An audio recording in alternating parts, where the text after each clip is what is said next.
Welcome back to Rising. Niall, what's in your notes today? Thank you for asking, Robin. We talk a lot here on Rising about media failures, bias, sensationalism, hype, and so on.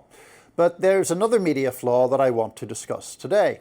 That's the propensity of news organisations to turn away from foreign conflict zones as soon as politicians here in Washington declare that conflict over. The situation on the ground is often far more complicated. I'm talking, of course, about Gaza and about the occupied West Bank too. It's about a month since President Trump announced an agreement on the first phase of a ceasefire deal between Israel and Hamas. And you can feel Palestine slipping further and further down the American media's list of priorities. That's despite a ceasefire that hasn't actually involved very much ceasing of fire. More than 240 Palestinians have been killed by Israel since the declaration of a ceasefire.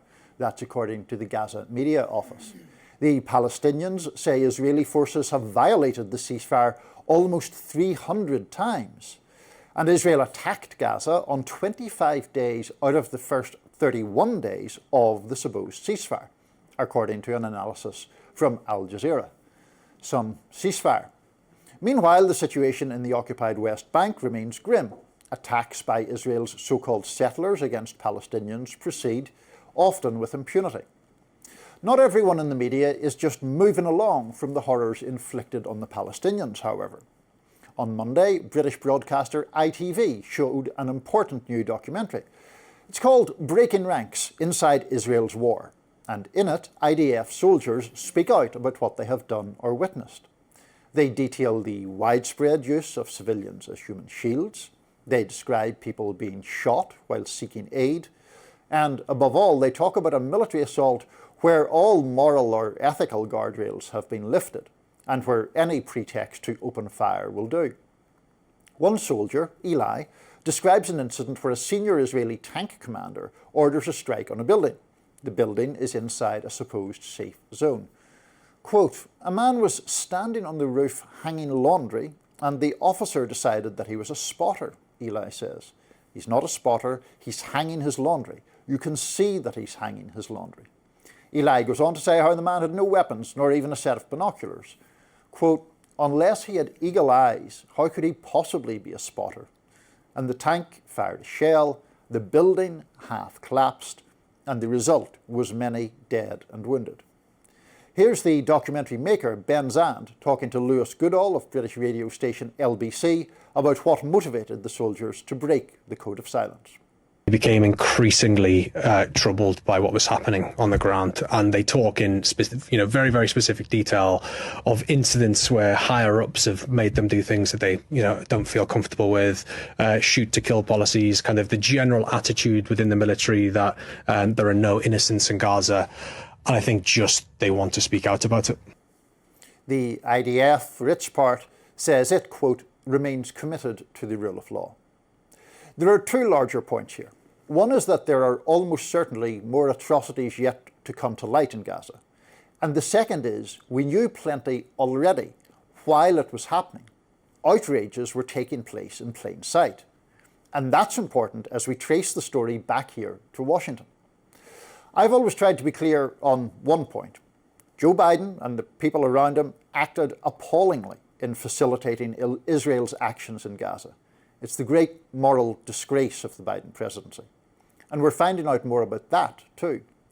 Just last week, Reuters reported how in the waning days of the Biden administration, the US had gathered intelligence that, quote, "Israel's military lawyers warned there was evidence that could support war crimes charges against Israel for its military campaign in Gaza."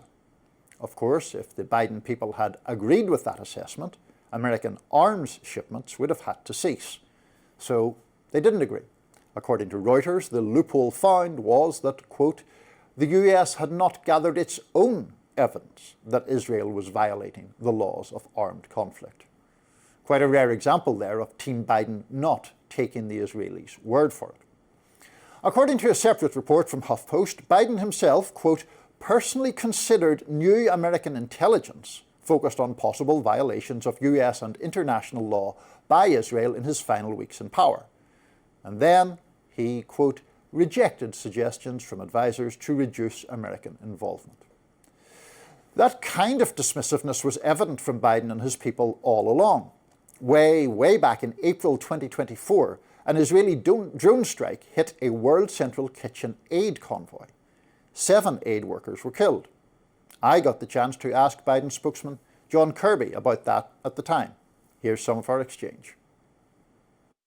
Is firing a missile at people delivering food and killing them not a violation of international humanitarian law? Well, the Israelis have already admitted that this was a mistake that they made. They're doing an investigation. They'll get to the bottom of this. Let's not get ahead of that.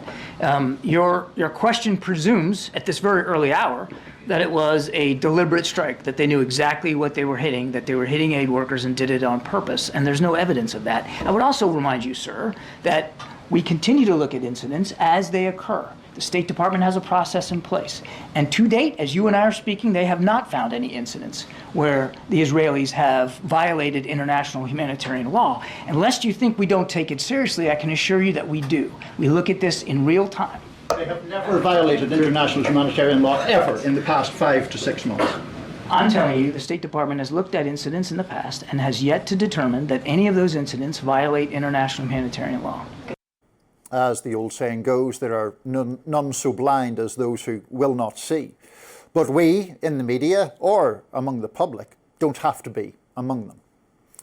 So, too bad you didn't get to question Karine Jean-Pierre on it. Well, maybe John Kirby's a little bit better at what he's doing there. Maybe some other time. I mean, he very much took the lead on that issue. She was bad at her job. That's such a side issue. I'm not trying to waylay your radar, but yeah, I mean, I find him more anyway. Yes. I mean, we'll let him say what he wants to say. The substance of what you had to say, this is one where I don't particularly disagree.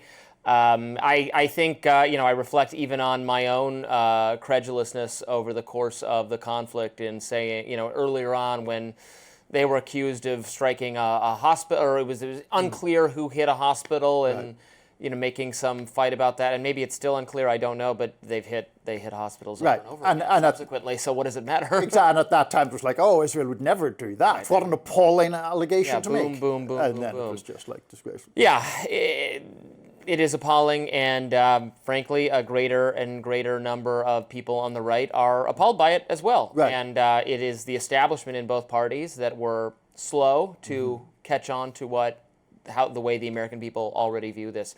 And when that happens, you get a split in the commentary between establishment people who want to cling to the narrative and people who are actually listening to readers, viewers, voters, etc., and then make a name for themselves and rise in popularity. That's what's happening with some of these more fringe figures on both sides.